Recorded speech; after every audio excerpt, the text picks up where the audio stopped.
Ne soyez surtout pas un poison pour vous-même. Bonjour chers amis et bienvenue sur Authentic Life, le podcast sur lequel nous explorons l'équilibre entre l'être et le devenir. Et aujourd'hui nous allons parler de l'autocritique, ce dialogue intérieur qui peut soit nous aider à grandir, soit nous détruire lentement.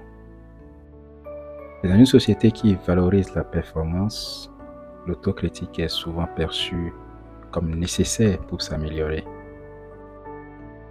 Par contre, où se trouve la limite entre un outil de croissance et un poison de l'âme?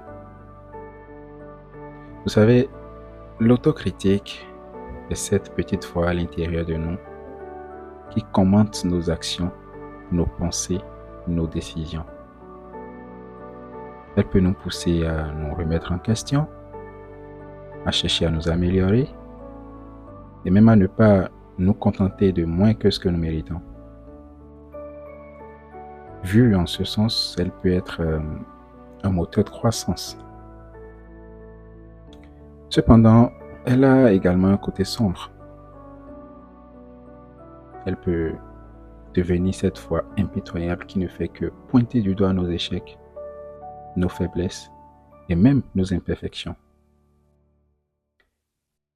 Imaginez-vous un instant en train de naviguer sur un bateau par une mer agitée.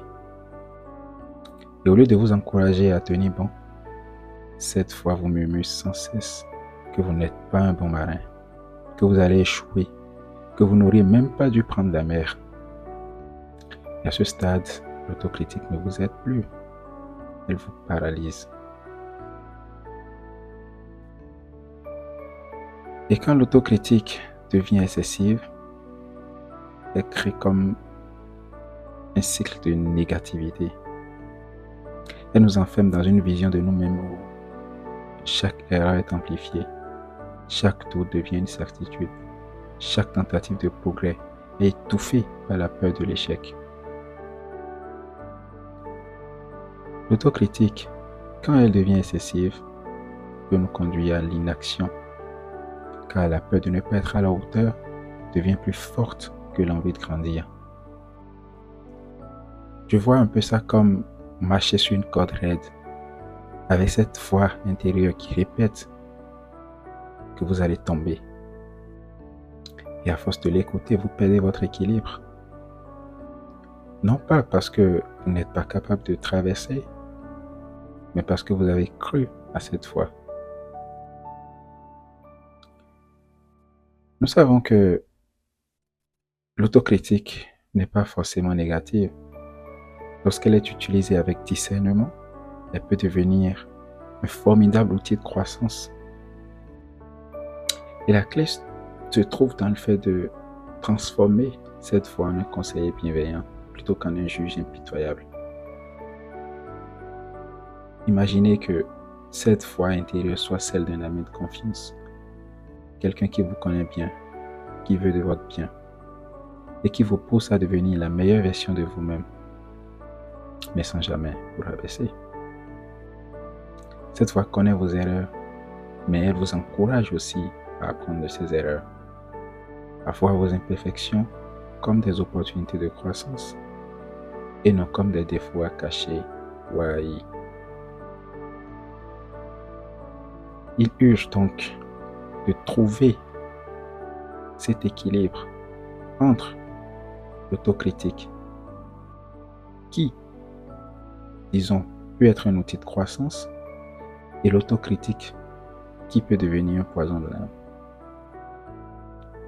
Et ce que je recommande est d'apprendre à reconnaître cette foi, d'apprendre à identifier quand l'autocritique est présente et de prendre conscience de cette voix intérieure. Et puis, vous demandez si elle vous aide vraiment ou si elle vous paralyse.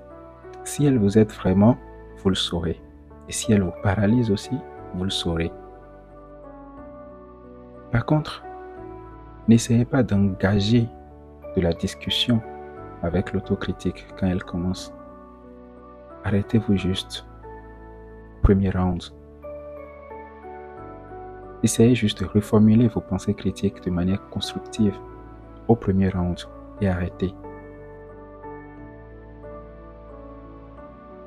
Et donc, essayez de traiter votre être avec la même bienveillance que vous accorderiez à un ami cher.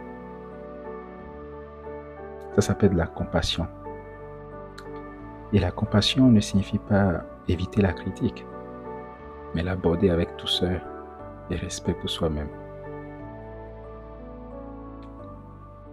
La clé se trouve dans l'identification dont vous reconnaissez la voix. Vous vous arrêtez au premier round en essayant de transformer la perspective en une pensée critique et vous restez présent quand vous savez plutôt que cette foi paralyse. Et en conclusion, elle peut être soit un outil précieux, soit un poison. Et tout dépend de la façon dont nous la pratiquons. Et sur Authentic Life, nous croyons en l'importance de vivre un équilibre entre l'être et le devenir, en acceptant nos imperfections tout en travaillant à les dépasser. Merci de votre écoute et n'oubliez pas, soyez conscient, soyez bienveillant envers vous-même et laissez cette présence consciente guider votre chemin. À bientôt pour un nouvel épisode.